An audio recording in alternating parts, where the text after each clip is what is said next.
त का हाल बा भाई? सब ठीक बा न?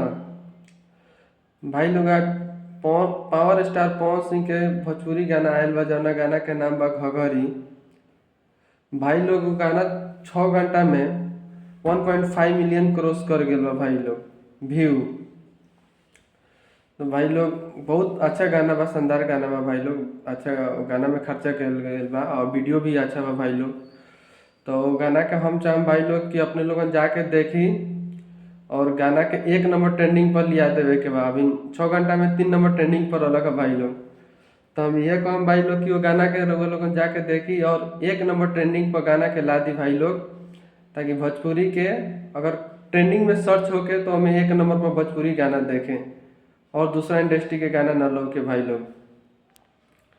तो लोगन से ये कहे के बा भाई लोग कि जाके पावर स्टार पवन सिंह के गाना आ गेल बा घघरी, जौन गाना के म्यूजिक भी बहुत अच्छा तगड़ा बा भाई लोग और गाना भी अच्छा बा।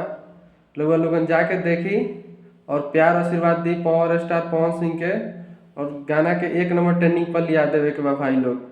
24 घंटा में 1 नंबर ट्रेंडिंग पर लिया देवे के बा लाल घघरी गाना के। ठीक बा ना? गाना अच्छा बा भाई लोग। अब पावर स्टार चालू हो गल बा, मुंड बन गेल बा पावर स्टार के भाई लोग। तो लोगन जाके देखी और गाना के 1 नंबर ट्रेंडिंग पर लिया दी और कमेंट में बताई भाई लोग कि गाना कैसन बा के। ठीक बा ना भाई लोग?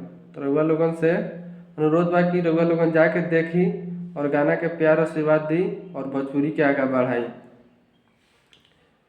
गाना के नाम बा के घघरी और गाना के म्यूजिक डायरेक्टर बा प्रियांशु सिंह और गाना के लिखे बन आशुतोष तिवारी। तो आशुतोष तिवारी के गाना लिखल भाई कोनो ब्रांड होकेला। तो रउआ लोगन जाके देखी और गाना के तरीका प्यार आशीर्वाद दे के 1 नंबर ट्रेंडिंग पर लिया देवे के बा। जय भोजपुरी, जय भोजपुरिया समाज।